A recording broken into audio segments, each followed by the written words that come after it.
নমস্কার বন্ধুরা, আমার রান্নাঘরে সবাইকে স্বাগত। আজ চলে এসেছি নতুন একটা রেসিপি নিয়ে, যেটা কিনা সর্ষে দিয়ে কাতলা মাছের একটা কালিয়া করে দেখাবো। তাহলে চলুন দেখে নেব কি কি উপকরণ লাগে। প্রথমে আমি লবণ আর হলুদ মাখিয়ে নেব।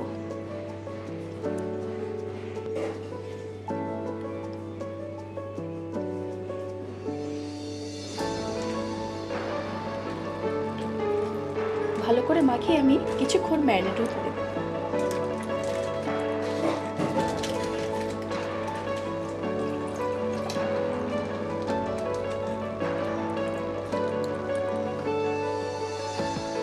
এবারে একটা মিক্সার গ্রাইন্ডার নিয়ে নিয়েছি, কিছু মশলা আমি বেটে নেব।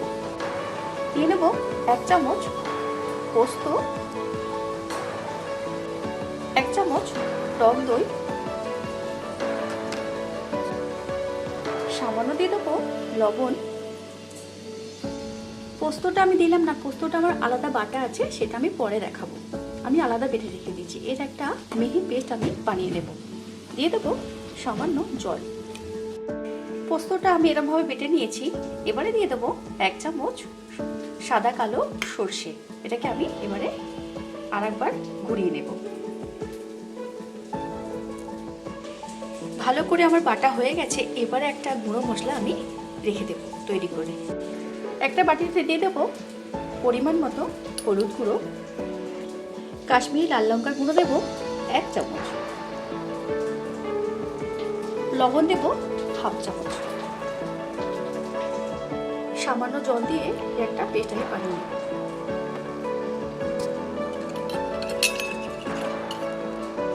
দুটো মশলা আমার রেডি হয়ে গেছে। এবার আমি মাছগুলো ভেজে নেব। কড়াইতে দিয়ে দিয়েছি বেশ কিছুটা সর্ষের তেল। এটা আমি সর্ষের তেলেই করব। তেল সুন্দর গরম হয়ে গেছে। মাছগুলো আমি একটা একটা করে ভেজে নেব।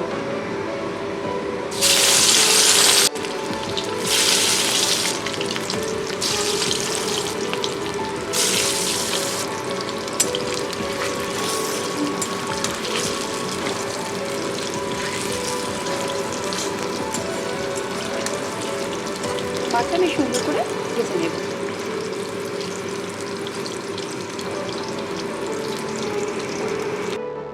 মাছ আমার সুন্দর করে ভাজা হয়ে গেছে। এবার আমি তুলে নেব।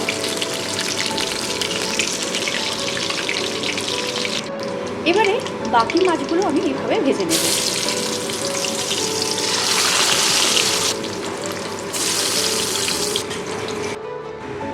মাছ আমার সুন্দর করে ভাজা হয়ে গেছে।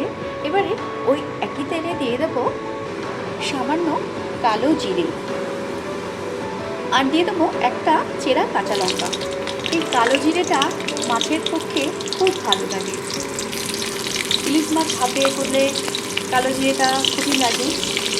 কালো জিরে একটা কি বলবো, একটা অতুলনীয়। দিয়ে দিয়েছি সামান্য কালো জিরে আর কাঁচা লঙ্কা। মাছের ঝালের পক্ষে কালো জিরেটা এমনই একটা মশলা, যেটা কিনা প্রত্যেকটা মাছে সব রকমের অংশ লাগে না, মাছের ঝালের বেশিরভাগ কালো জিরে লাগে, তাই না?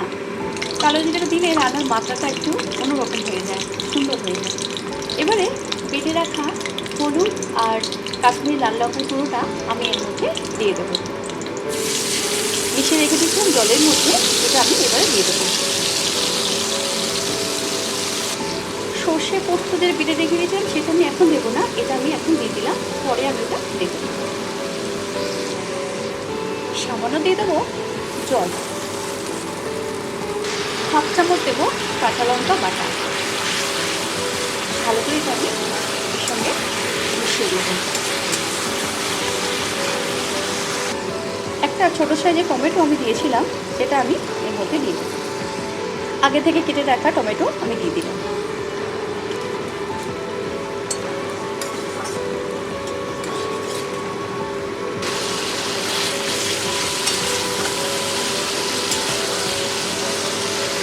এবারে দিয়ে দেবো ভেজে রাখা সর্ষে পোস্ত, টক দই।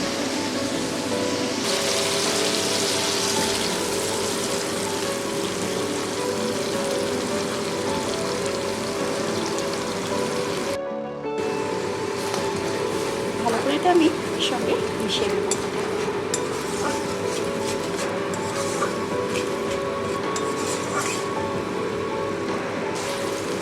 এইবারে দিয়ে দেবো মিক্সারের বাটি ধোয়া জল। সুন্দর করে কালার ছাড়তে শুরু করে দিয়েছে সাইড থেকে। আরও একটু জল আমি এতে দিয়ে দিলাম। এবারে সমস্ত কিছুকে ভালো করে আমি আবারও মিশিয়ে নেব।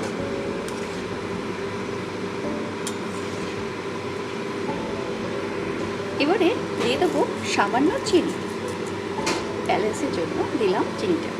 এইবারে ভেজে রাখা মাছগুলো আমি একটা একটা করে দিয়ে দেবো।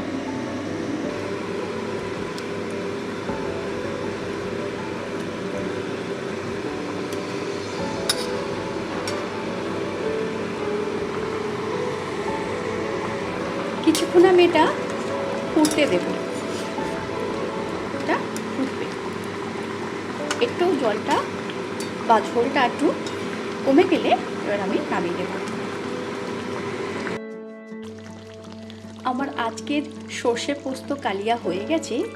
এবারে দিয়ে দেবো উপর থেকে কুচনো ধনেপাতা আর দেব দুটো চেরা কাঁচা লঙ্কা।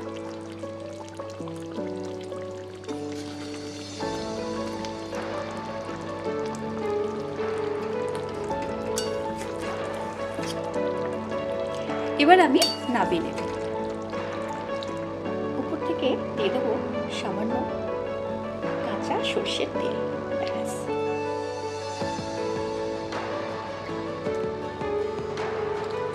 দুপুরের ভাতের পাতে এরকম সর্ষে পোস্ত দিয়ে মাছের কালিয়া বাড়িতে বানিয়ে দেখবেন, অপূর্ব লাগে আমার মতো।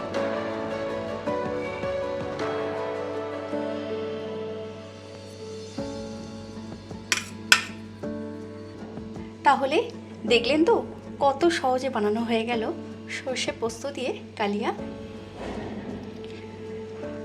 আমার আজকের এই সর্ষে পোস্ত দিয়ে কালিয়া, কাতলা মাছের কালিয়া আপনাদের কেমন লাগলো আপনারা কমেন্ট বক্সে কমেন্ট করবেন এবং আমার চ্যানেলটিকে সাবস্ক্রাইব করবেন। পাশে থাকবেন, ভালো থাকবেন। ততক্ষণের জন্য ধন্যবাদ, নমস্কার, টাটা।